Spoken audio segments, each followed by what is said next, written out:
Some stories begin with a crime. Others begin with a suspect. But this one begins with a misunderstanding that spiraled into a nightmare. On an ordinary day inside a small-town daycare, a young woman found herself at the center of a tragedy she never saw coming. Within hours, fear turned into assumptions. Assumptions turned into accusations. And she was pulled into a system that moved faster than the truth.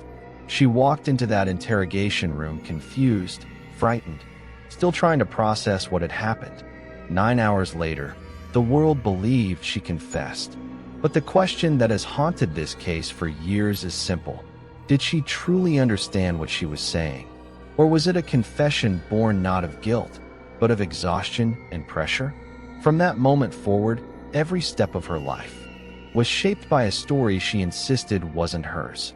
A story that medical experts, investigators, and new evidence would later challenge piece by piece. She was convicted. She was sent away. And yet, her case refused to die. Because as time passed, new voices emerged. Questions grew louder. Evidence resurfaced. What seemed certain at trial no longer felt certain at all. The foundation of the conviction had cracked. Today, her fight isn't over. Her supporters are still demanding answers. Experts are still debating what really happened. And the truth, whatever it is, remains trapped between a courtroom verdict and the shadows of doubt that have never gone away. This is not just another criminal case. It is a collision of fear, science, pressure, and tragedy. A story about a confession under fire, a conviction built on contested evidence, and a woman still trying to be heard. This is the story of Melissa Calusinski, a life forever altered by a moment she cannot change, and a conviction the evidence may not support. Before we begin, if you believe wrongful convictions deserve the light of day, tap like, hit subscribe, and turn on notifications. Your engagement helps bring these stories to the people who need to hear them.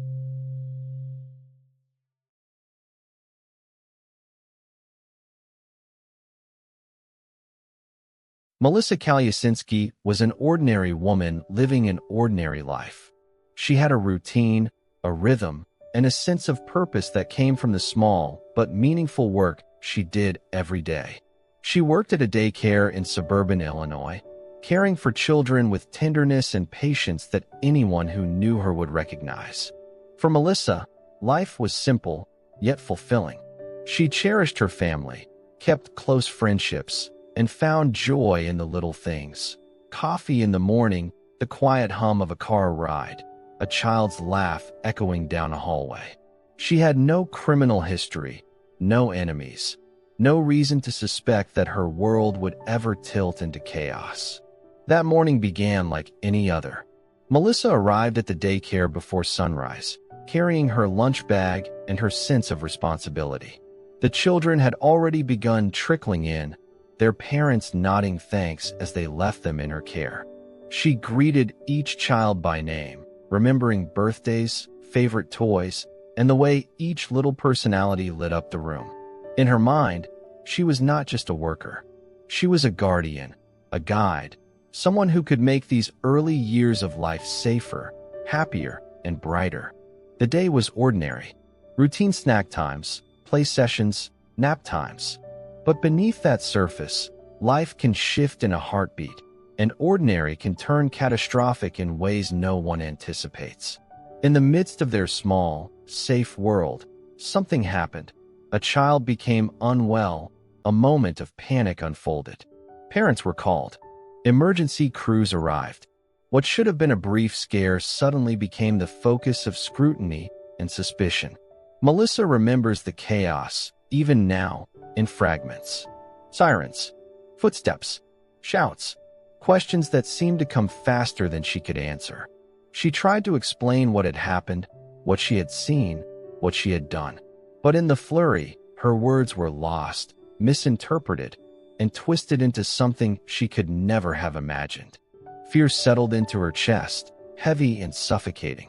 She was aware of authority figures moving around, asking questions, taking notes, photographing rooms, objects, toys, cribs, the very environment she had carefully managed.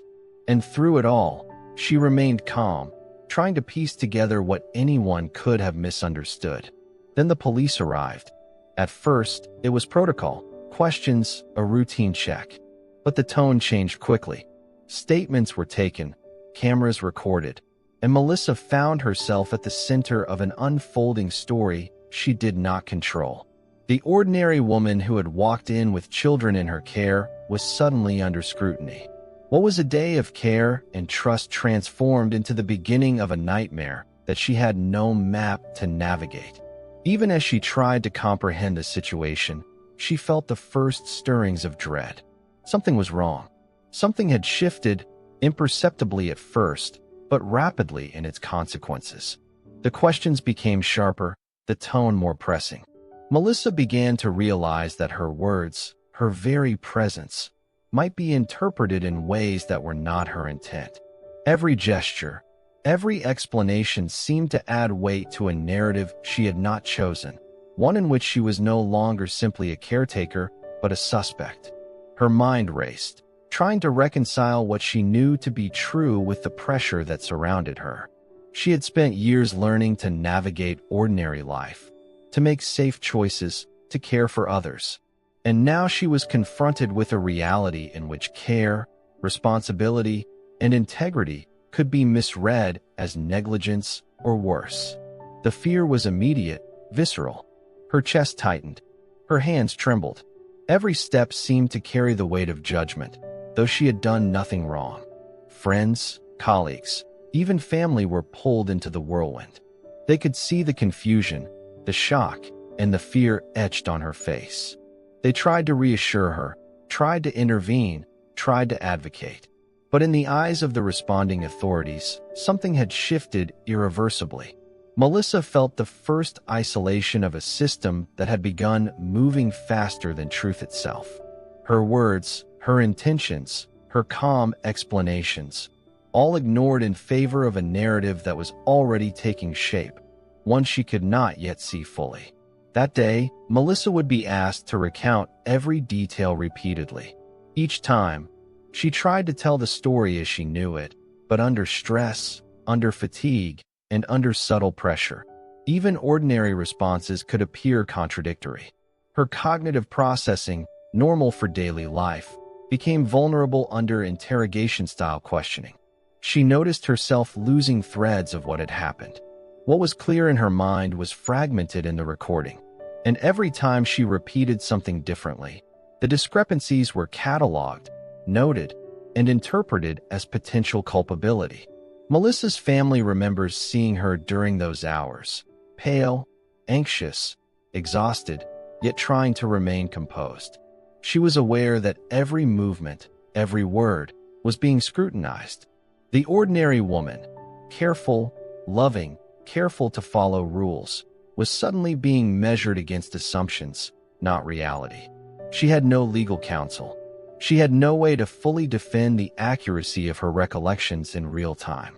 And in those first hours, before anything official, before any trial, before any expert testimony, her life had already been pulled from the ordinary into a reality dictated by fear and misinterpretation. By the end of the day, Melissa had begun to understand that this incident, so ordinary, so accidental, so human, was not just a story of a child in distress. It was a story being written by others, in which she was cast in a role she did not choose.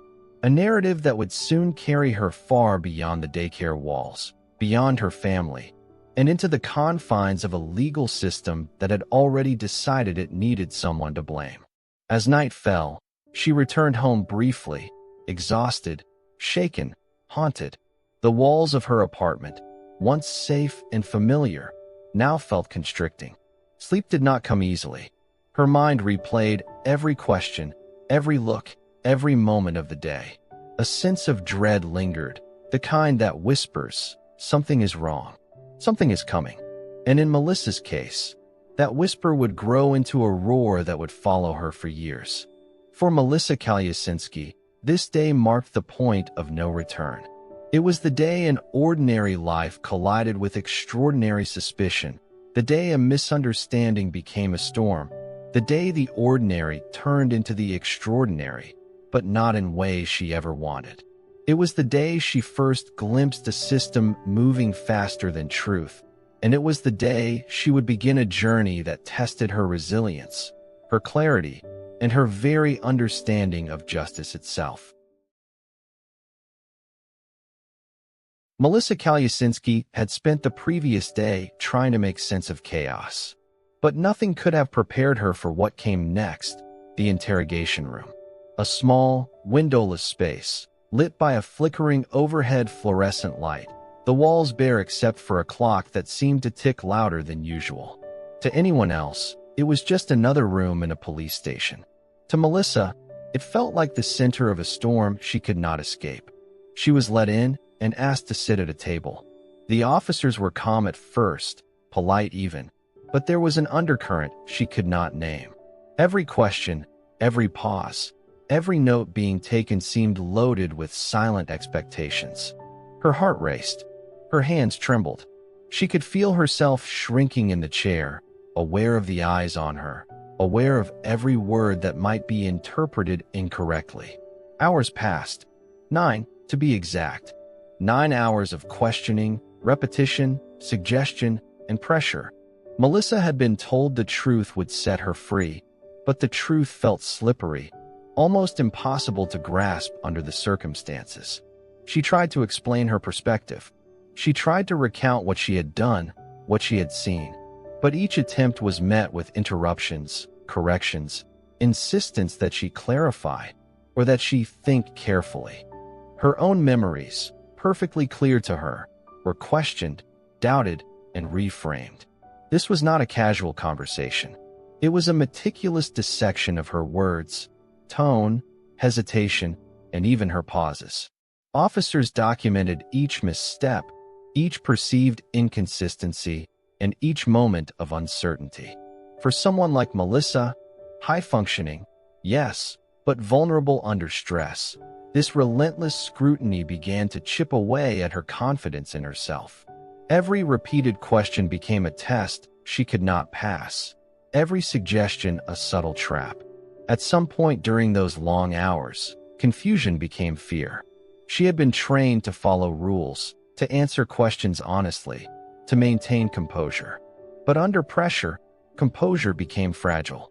She found herself nodding at statements she didn't fully understand, agreeing to phrasing she hadn't intended, saying words that seemed right in the moment but were later construed as confessions. The human mind is malleable under stress, and Melissa's mind, already strained by exhaustion, fear, and anxiety, was bending in ways that would have lifelong consequences. The officers were methodical. They repeated the same question in different ways, leaned forward, softened their tone, changed their demeanor, and circled back to points that Melissa had previously denied. She felt caught in a web where honesty could be interpreted as deception and misunderstanding could be twisted into culpability. Each time she tried to clarify, she was told to think harder, to remember clearly, to answer precisely. Each pause became suspicious. Each uncertainty became evidence of guilt.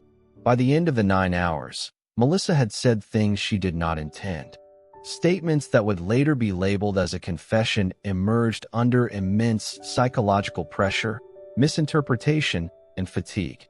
She remembered being asked questions about the toddler's injuries, and, in her attempts to answer truthfully, she echoed phrases she thought would satisfy the officers. But in reality, her words were being transformed into a narrative she had not created.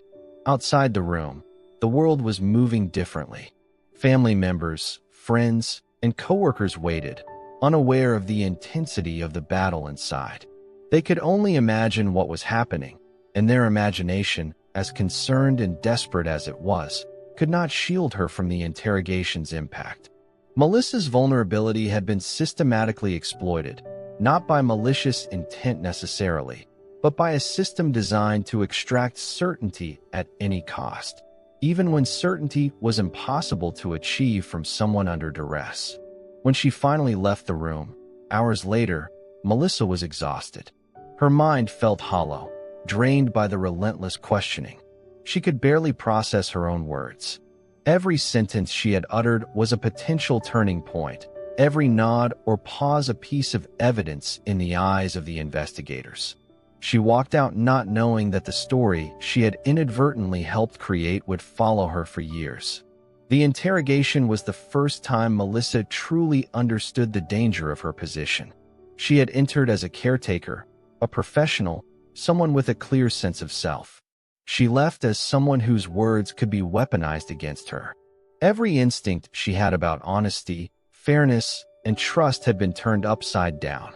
She had been trained to tell the truth, but truth had become a slippery concept when placed under the microscope of coercion. It was in those hours that the foundation for the conviction was laid. Not in court, not with evidence, but in a small, cold room where a woman's confusion, fear, and exhaustion were meticulously transformed into what the system would later call a confession. The human mind under pressure can bend in ways that are difficult to imagine, and Melissa's mind had bent, not out of malice, but out of survival. Even after the interrogation, the impact lingered. She felt a sense of dread that would not leave her. How could something so ordinary, caring for a child, be twisted into something so catastrophic?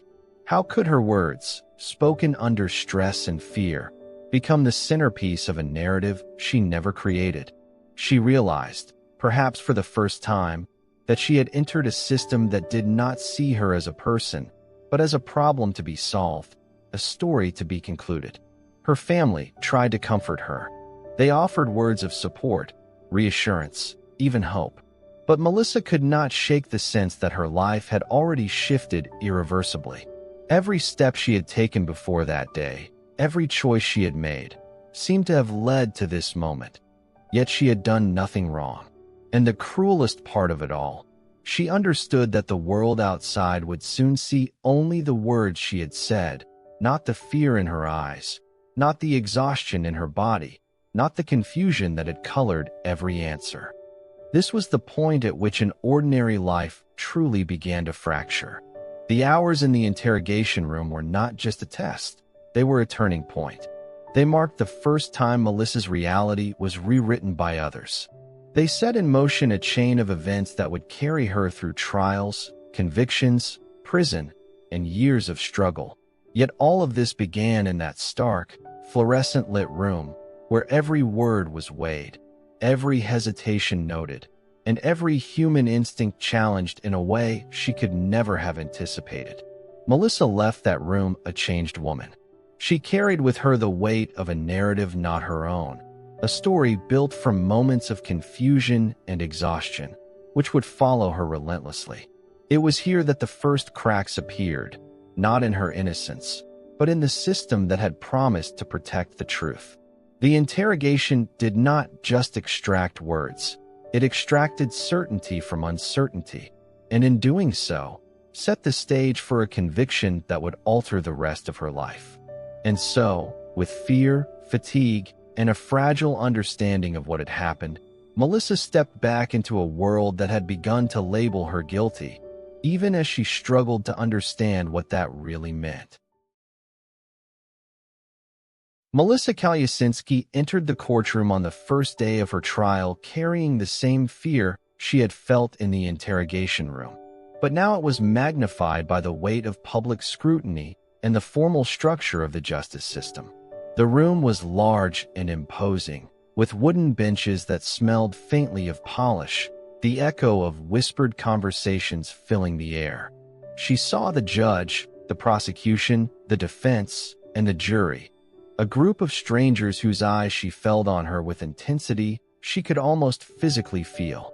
This was no longer a moment of private fear. It was a stage, a theater in which her life had already been scripted without her consent. Her family sat behind her, holding hands, offering silent encouragement, but Melissa could barely focus on them.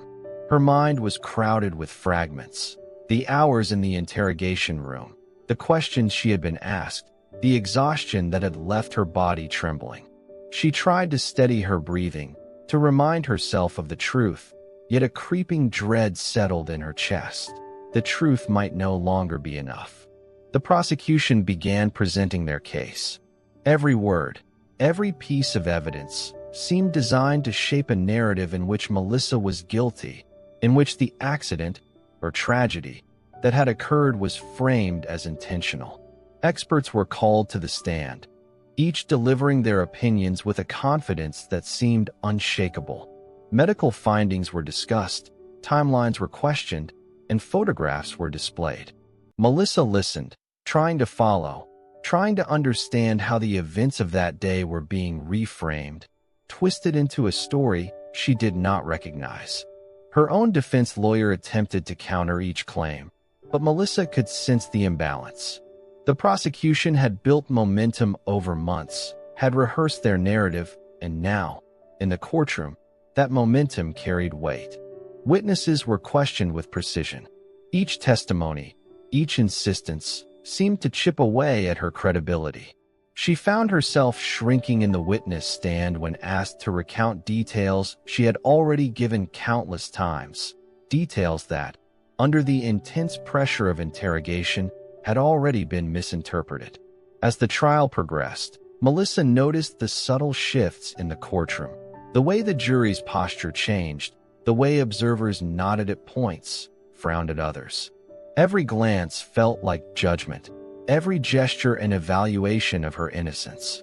She realized that the system operated not on the truth of her experience, but on how that truth was presented, interpreted, and accepted by others. The frustration was profound. She had lived that day, she had felt the fear, she had acted with care, but none of that seemed to matter in a courtroom where narrative often outweighed fact. Then came the verdict. Melissa remembers the words as though they were a physical blow. Guilty.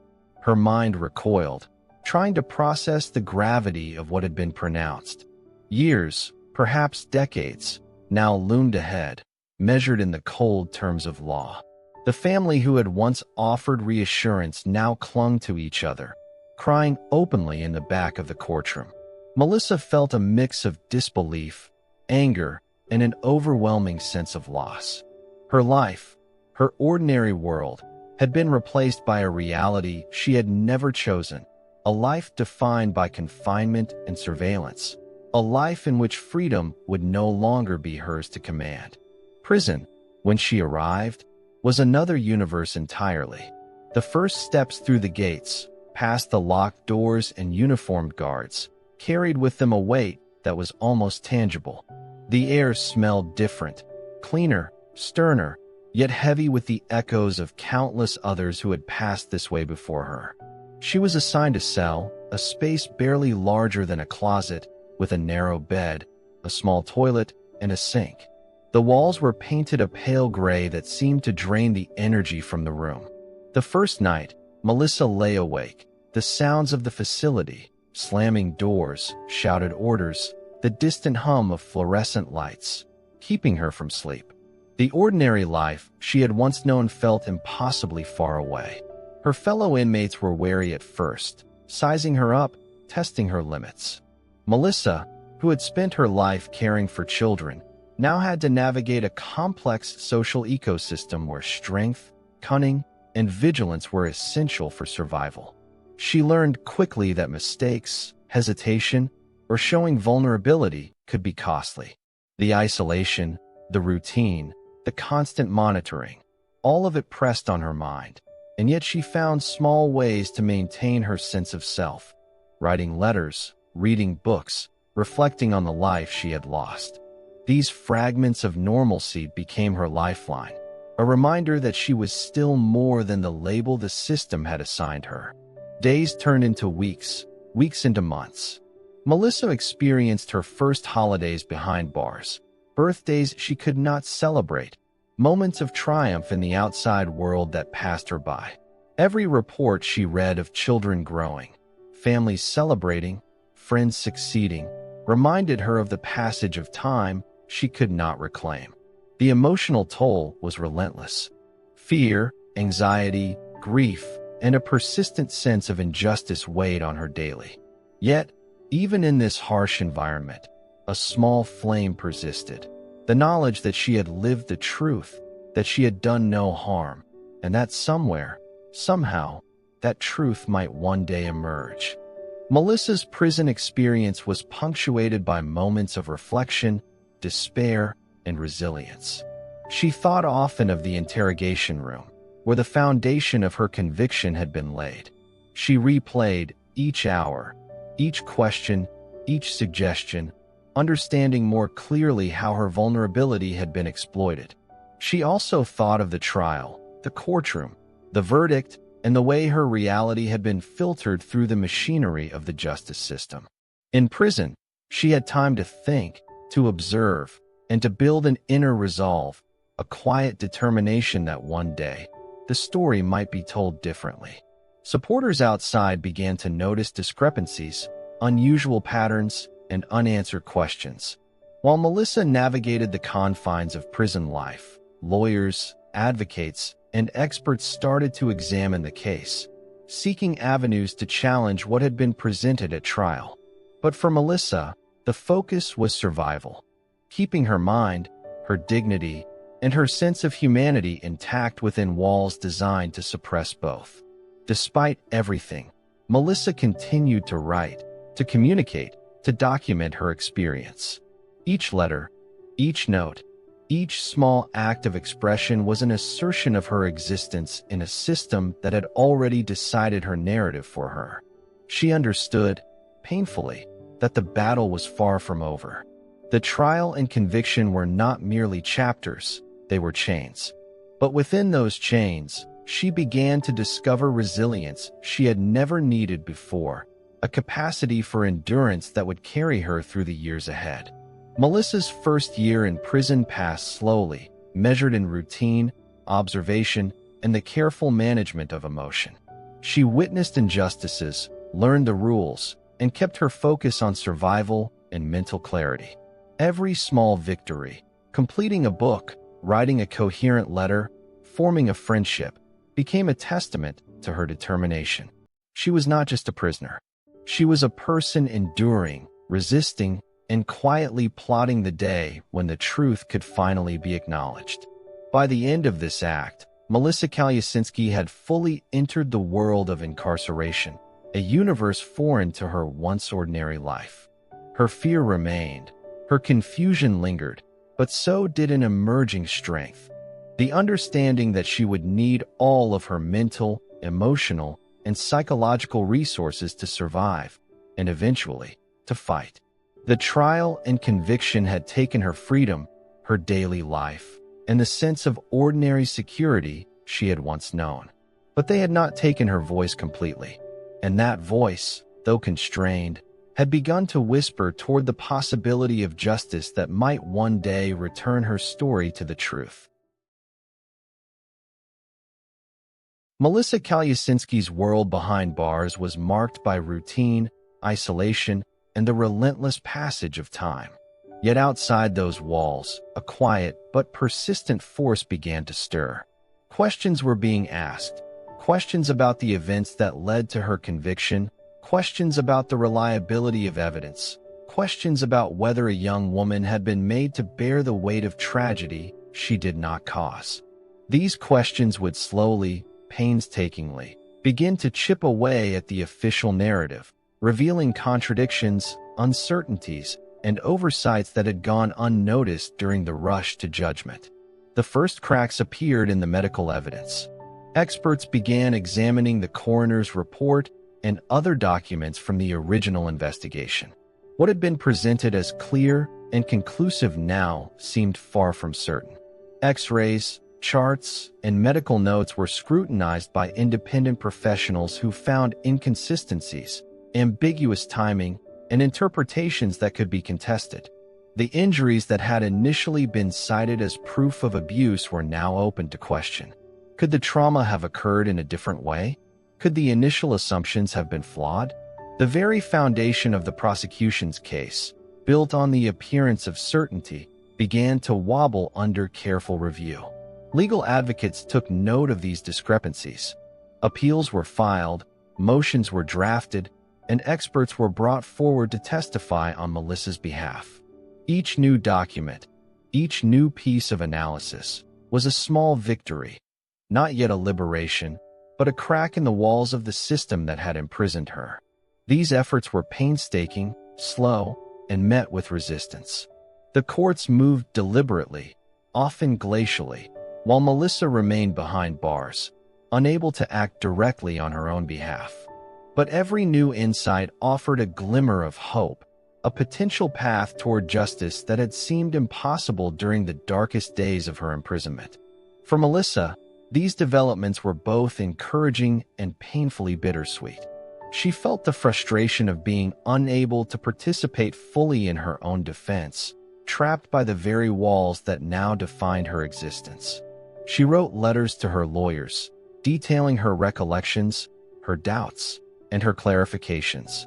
Every word, every nuance, became part of a growing record that aimed to counter the official story.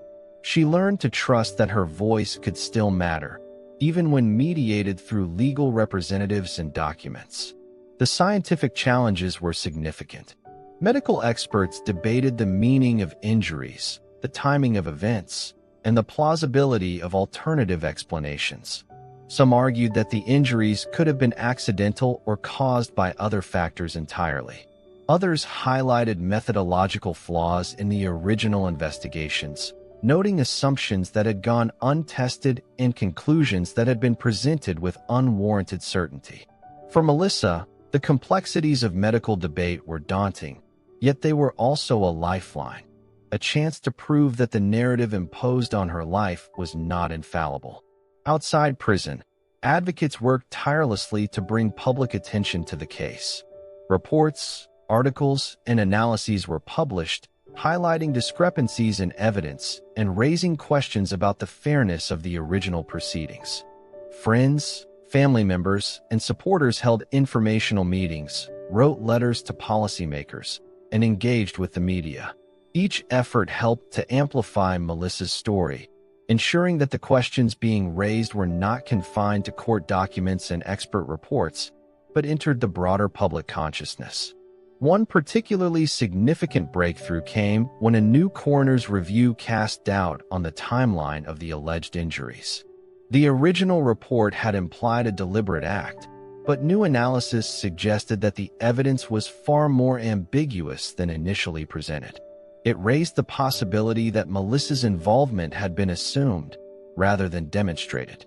These findings did not automatically overturn her conviction, but they provided a critical foundation for appeals and clemency petitions. They reminded everyone following the case that certainty is often an illusion, especially in situations where human interpretation, stress, and error collide. Melissa, in her cell, absorbed these developments with a mix of relief and cautious optimism. She understood that hope was a fragile companion, easily shattered by delays, bureaucratic resistance, or legal setbacks. Yet she also recognized the importance of evidence, expertise, and persistence. The slow accumulation of facts and analyses that challenged her conviction gave her a sense of agency she had not felt in years. It reminded her that truth, though suppressed, could resurface, and that the system, imperfect and flawed as it was not entirely immune to correction. The post-conviction period also highlighted the human dimension of the case.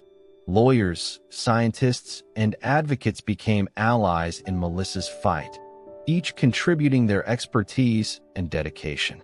She realized that her story had become a nexus of science, law, and human endurance. The contradictions in evidence, the debates among experts, and the persistence of her legal team all underscored a fundamental truth: that her experience was not just about a single moment or a single day, but about the broader challenge of ensuring justice in a system prone to error. Letters from her family offered both solace and motivation. They reminded her that she was not alone, that the effort to reveal the truth extended beyond the walls of the prison. Friends visited when allowed, shared updates from the outside world, and conveyed the growing public awareness. Each interaction reinforced Melissa's sense of resilience and determination. She began to see herself not just as a passive recipient of injustice, but as an active participant in a long, slow struggle to reclaim her life and narrative. Every piece of new evidence, every expert opinion, every legal filing became a thread in a tapestry of challenge against a conviction that had once seemed unassailable. For Melissa, the process was painstaking, filled with waiting, reading, writing, and strategizing. It required patience and mental endurance, but it also reinforced the idea that truth has weight, and persistence can bring it to light. The system that had once confined her with certainty was being tested by uncertainty, and she was at the center of that effort, even from within the confines of her cell. Melissa's understanding of her case deepened as legal strategies evolved. She learned about the nuances of forensic interpretation, the importance of expert testimony, and the ways in which procedural details could create opportunities to challenge past assumptions. Each new insight brought clarity and reinforced the necessity of patience. Though progress was measured in small, incremental steps, each step mattered. It was a reminder that justice is often slow, but when guided by truth, it can eventually pierce even the most impenetrable walls.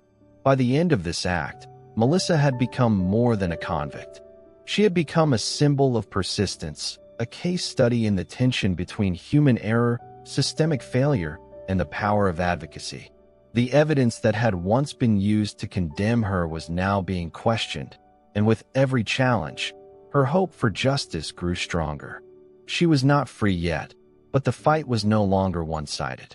For the first time in years, the possibility of her story being heard and her life being restored felt real, not distant, not abstract, but attainable through careful, determined effort.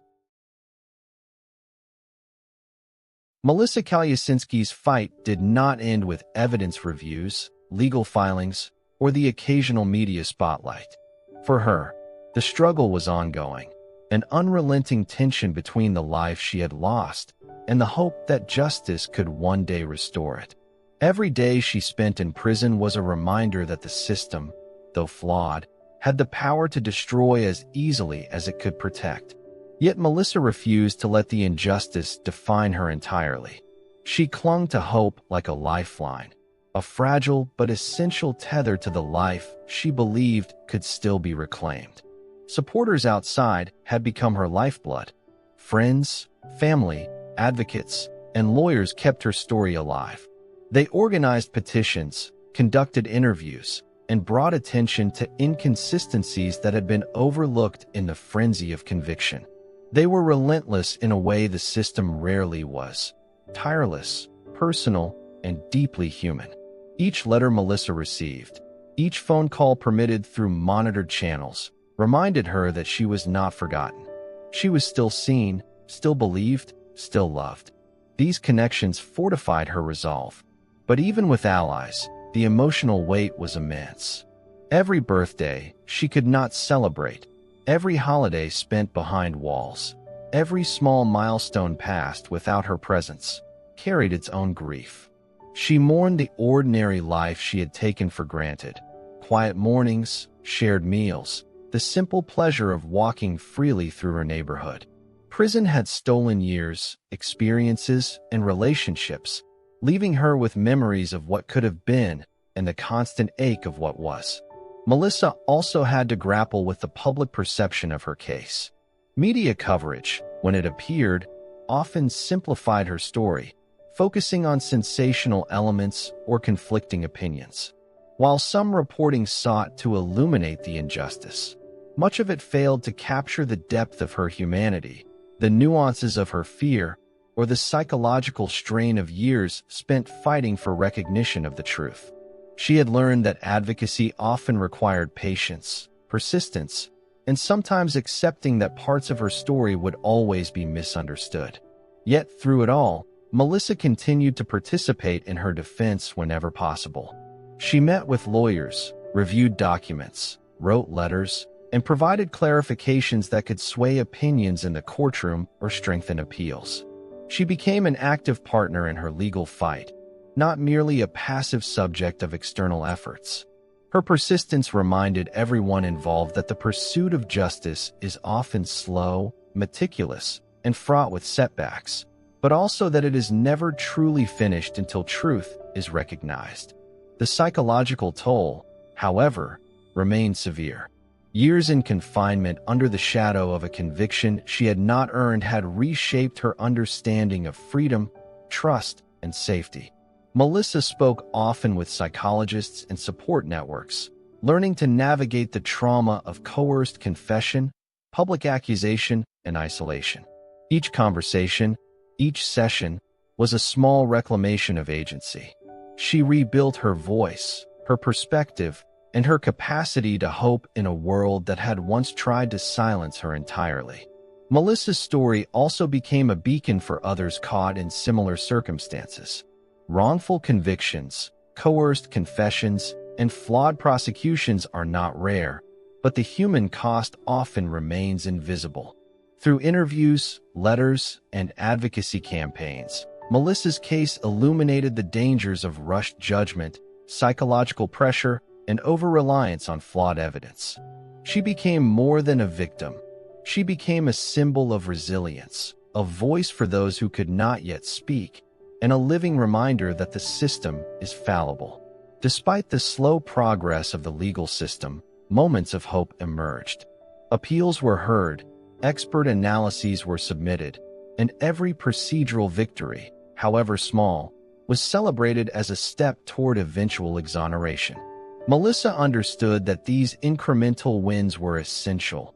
They were the threads that, woven together, could eventually unravel the decades of injustice imposed upon her.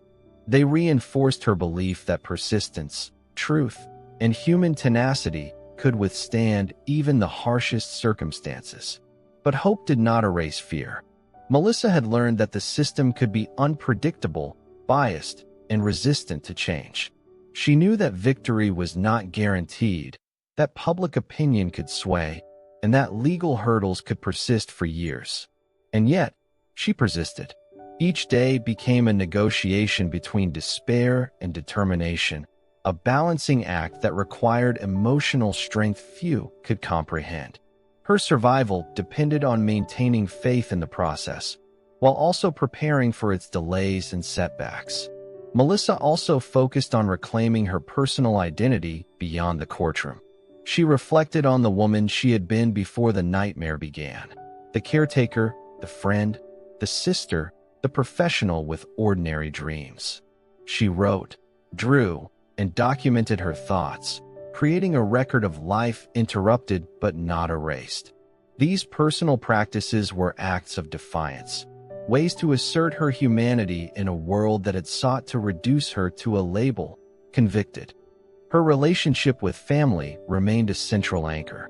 Parents, siblings, and close friends offered unwavering support, yet they too bore the emotional toll. Holidays, birthdays, and family milestones were bittersweet. Melissa was physically absent but spiritually present in the memories and prayers of those who loved her. The shared experience of injustice forged an enduring bond between her and her loved ones, one built on resilience, loyalty, and shared determination to see truth prevail. Melissa's story, in this act of her life, is not just about the legal struggle. It is about survival, endurance, and the human spirit's capacity to hope in the face of profound injustice. Her fight continues daily, navigating prison life, participating in legal strategies, maintaining emotional resilience, and advocating for herself in a system that often seems indifferent to human cost. Every word she writes, every meeting with her lawyers, every public acknowledgement of her story chips away at the walls of injustice that have constrained her. The future remains uncertain. Melissa may one day regain her freedom, but even then, the scars of the experience will endure. What cannot be erased, however, is her courage, her persistence, and her commitment to truth. Each act of advocacy, each piece of evidence brought to light, and each voice raised in support contributes to a slow but powerful reclamation of her life. Melissa Calusinski's fight reminds us that justice is rarely instantaneous. It is often delayed, challenged, and contested. But her story, lived in real time, demonstrates the resilience of the human spirit, the importance of persistence, and the need for systems that honor truth over expedience. She embodies the ongoing struggle against wrongful convictions, not just as a victim, but as an advocate, a survivor, and a voice for the voiceless. As this chapter of her life unfolds, the world watches, listens, and learns. Melissa's story is not confined to the walls of her prison or the pages of legal documents. It resonates in the hearts of anyone who has ever faced injustice, anyone who has been unheard, and anyone who dares to fight back against the system. Her life, altered irrevocably, continues to speak to the enduring power of hope, courage, and the human capacity to survive even the darkest circumstances. Melissa Calusinski's fight is far from over. But every letter, every expert report, every act of advocacy moves her closer to the day when truth will finally reclaim the story that was stolen from her. And in that struggle, she has already proven one undeniable fact. Even when the system fails, the human spirit can endure, resist, and demand to be heard.